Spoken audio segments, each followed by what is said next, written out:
Arthur Delaporte pour le groupe socialiste et apparenté.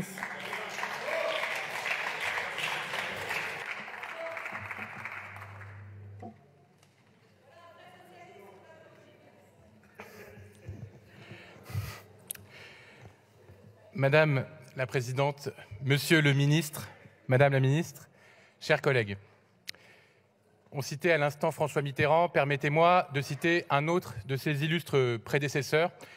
Il va être fondé, institué par coopération entre le patronat et les syndicats, un fonds national destiné au maintien de l'emploi et assurant aux travailleurs qui tomberaient au chômage. C'est Charles de Gaulle, le 29 décembre 1958, quelques jours avant la signature de la première convention d'assurance chômage. Cet édifice, Monsieur le Ministre, je vous le dis, mais vous ne m'entendez pas, c'est un des piliers de notre modèle social. Héritage d'une période où, rappelons-le, le plein emploi était la norme, en 1958. Vous nous demandez aujourd'hui, Monsieur le Ministre, de le détruire, pierre après pierre, au nom même du plein emploi.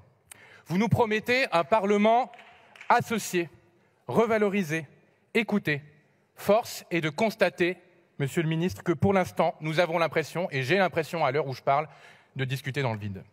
Ce vide, c'est le fond du texte. Le fond du texte que nous examinons aujourd'hui, c'est des fondements scientifiques, économiques, budgétaires ou sociaux qui n'existent pas. Nous avons beau les chercher. Vos intentions sont certes connues. Diminuer les droits des chômeurs en réduisant leur indemnisation quand la conjoncture serait plus favorable. Vous voulez faire des économies sur le dos d'une infime minorité et vous attaquez frontalement les droits de la totalité des chômeurs. Mais cela, Monsieur le Ministre, le texte ne le dit pas. Ce vide, c'est aussi le vide de votre langue, qui est creuse. Le verbiage technocratique qui habille votre manière de réformer par un prétendu bon sens qui ne suffit pas à masquer la réalité de votre projet de régression. Le problème, c'est qu'il ne suffit pas de répéter inlassablement que les chômeurs sont volontairement responsables des emplois non pourvus. Il suffit au contraire d'ouvrir n'importe quel rapport de votre ministère pour dire que non, les chômeurs ne restent pas au chômage pour leur bon plaisir ou pour profiter d'indemnités qu'ils toucheraient en emploi, mais que l'on reste au chômage parce qu'il existe des freins essentiels qui sont les principaux facteurs du non-retour à l'emploi. On l'a évoqué tout à l'heure, la mobilité, la garde d'enfants et surtout le principal frein, la qualité de l'emploi et le manque d'attractivité des métiers, la faiblesse des rémunérations. Mais voilà la réalité de la situation du marché du travail. Vous fermez les yeux dessus. Plutôt que de les ouvrir, vous préférez créer une nouvelle usine à gaz. Après la réforme de 2019, qui a transformé de manière incompréhensible pour le commun des mortels les règles de l'assurance chômage, en réduisant les droits de plus d'1 million de salariés, de perdants, en faisant 2 milliards d'économies sur leur dos. Après l'usine à gaz du bonus-malus, qui ne concerne qu'un nombre réduit d'entreprises, vous inventez désormais l'usine à gaz de la contracyclicité, comprenne qui pourra, et gare à l'explosion. Un droit complexe, c'est un droit illisible. Ce nouveau droit va générer du non-recours. C'est peut-être votre objectif, ce n'est pas le nôtre. Vous l'aurez compris, Monsieur le Ministre, notre opposition n'est pas une opposition de principe, mais bien une opposition sur le fond à la philosophie libérale et destructrice qui irrigue votre projet de réforme et qui, à défaut d'éclairer totalement le texte dont nous débattons, se contente de vous donner carte blanche pour faire ce que bon il vous semblera par décret. Mais à quel prix ?